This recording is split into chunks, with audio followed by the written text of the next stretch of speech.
Amados, a paz do Senhor Jesus, que Deus te abençoe grandiosamente. Nós estaremos hoje falando sobre a lição 9. O título da lição: A conspiração de Ramã contra os judeus. O texto áureo está em Mateus 10 e o versículo 22, onde diz assim: E odiados de todos sereis, por causa do meu nome, mas aquele que perseverar até o fim será salvo.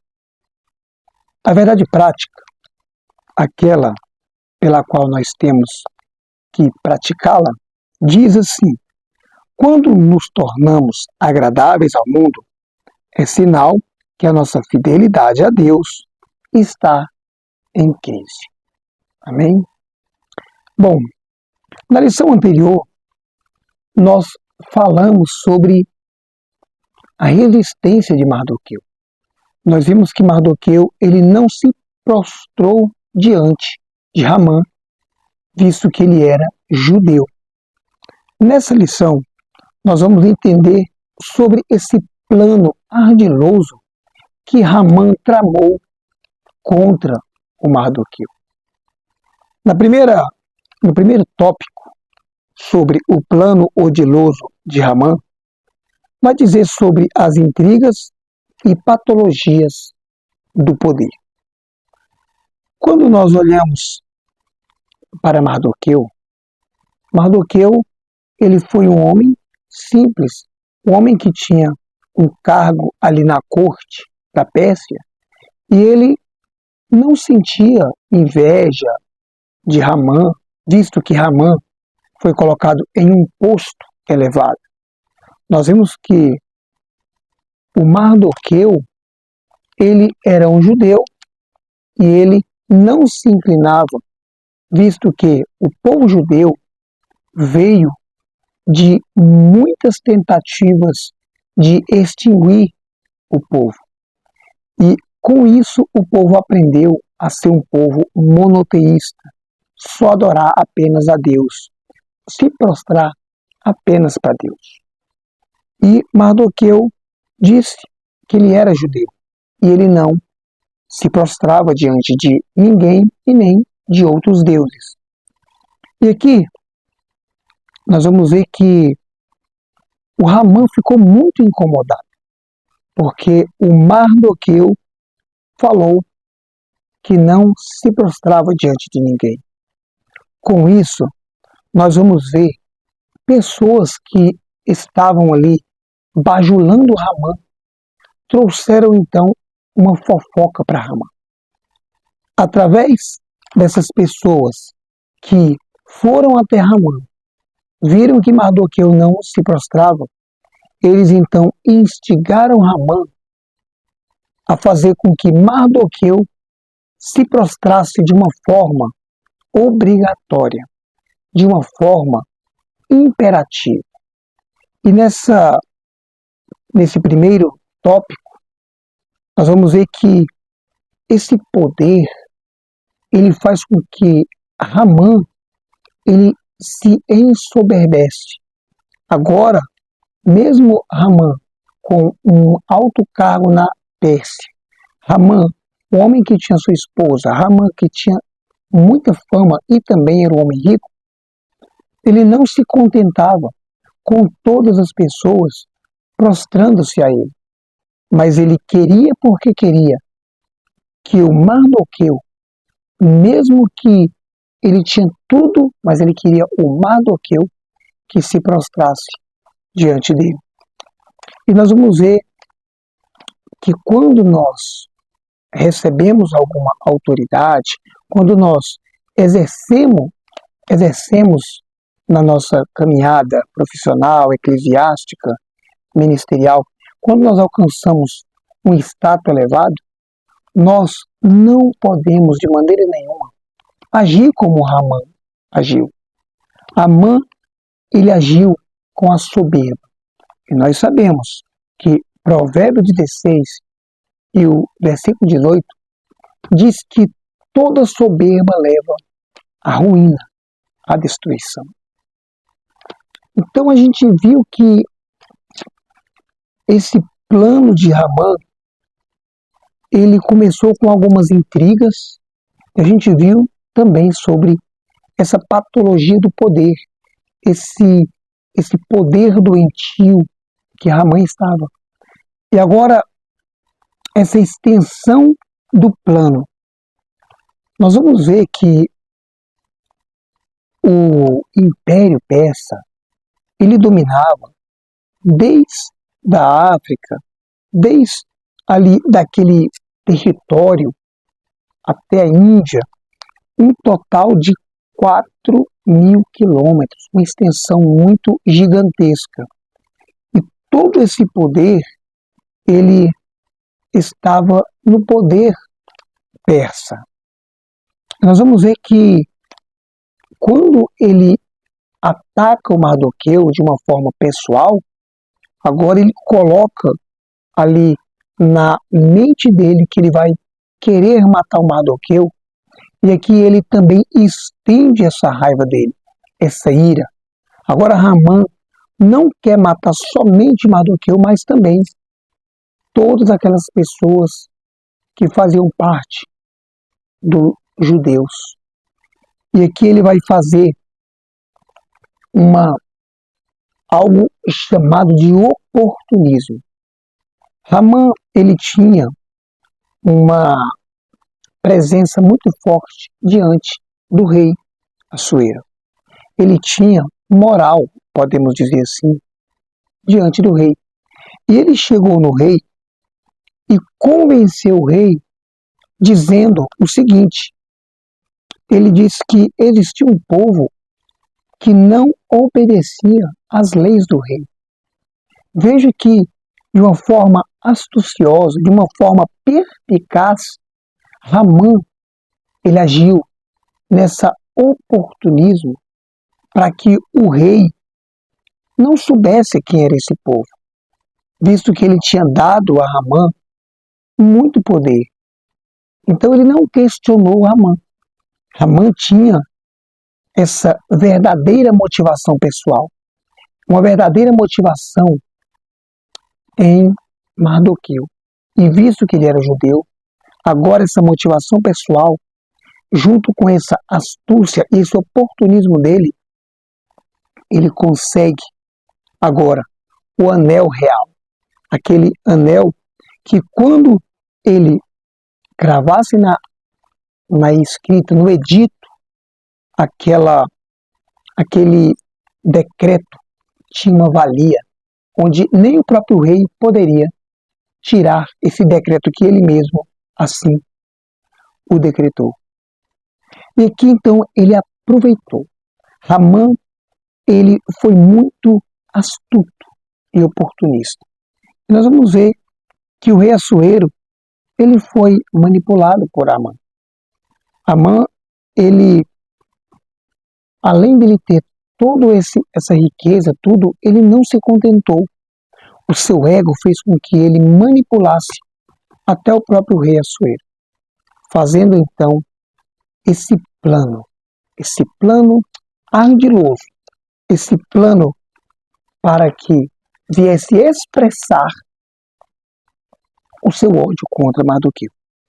O tópico 2 vai mostrar que o Mardoqueu, ele ficou triste. E aqui vai mostrar que após o Mardoqueu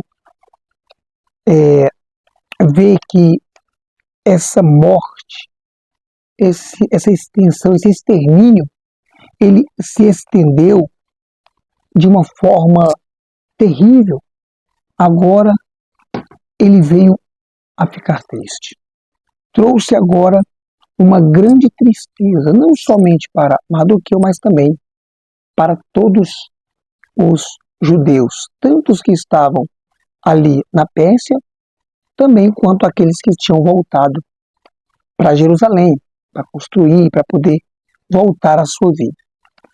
Então, depois que o Ramã, ele decidiu esse extermínio, agora ele volta ali para o seu momento de prazer E o que ele faz? Ele vai beber, ele vai juntar-se com o rei e agora eles vão ali se debruçar nas bebidas.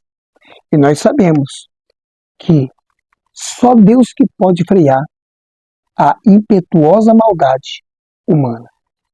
Então nós vamos ver que Amã criou um ódio de Mardoqueu. E nós, quando olhamos para a Bíblia Sagrada, nós vamos entender que desde os tempos primórdios, que o povo judeu ele vem sofrendo ali extermínios. Nós vamos ver que existiu ali no passado Hitler, o próprio Antíoco Epifânio, eles fizeram de uma forma terrível para matar o povo judeu. Nós sabemos que não é apenas do Antigo Testamento, mas Moisés passou por isso.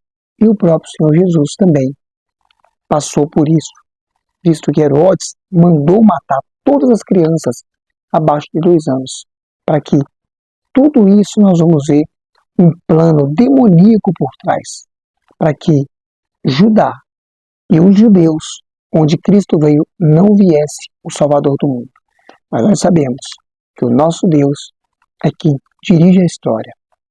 E ele freou, tirou então esta maldade humana. E aqui nós vamos ver que Jesus Cristo veio e hoje nós somos salvos.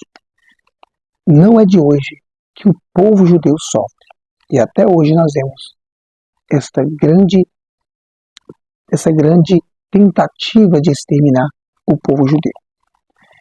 E após esse decreto, que após esse anel também ser selado desse decreto, houve agora uma busca de clamor. Agora é hora de pessoas buscarem socorro. Nós vamos ver que todos corriam risco de ser exterminados.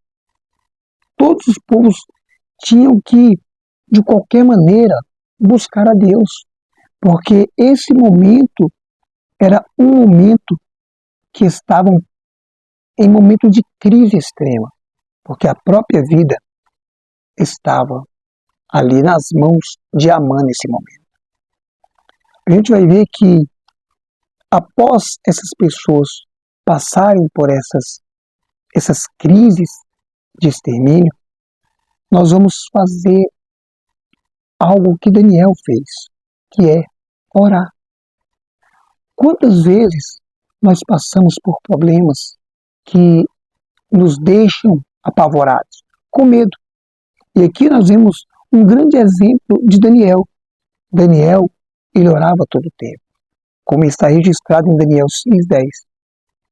Nesse momento que Mardoqueu exprimiu a sua tristeza e também os judeus, e ele agora vai chegar a ponto de tentar levar a Esther o conhecimento dessa estratégia de Ramã.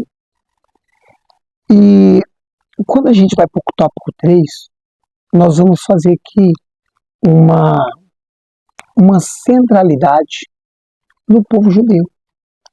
Vamos falar sobre o perigo e a crueldade do antissemitismo moderno.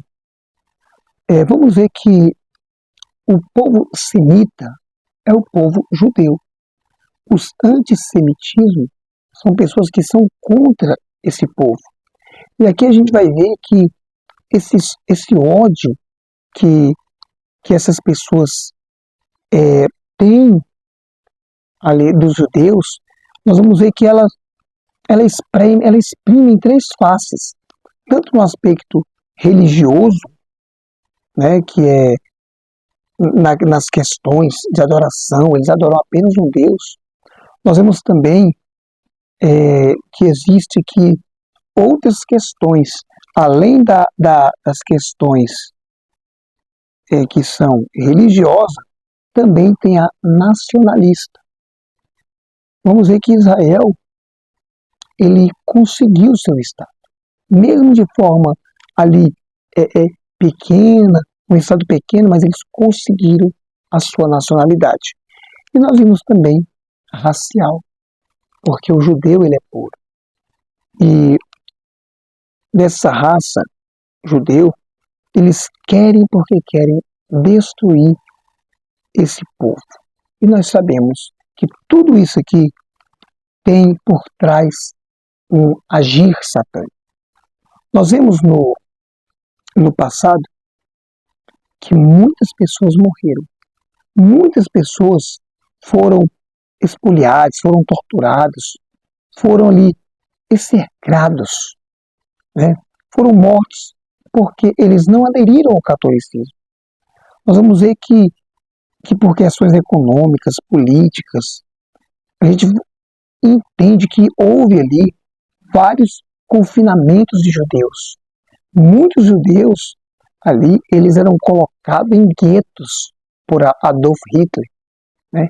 Essas muralhas, e eram de extrema pobreza. E com tanta violência, essas pessoas morreram, né?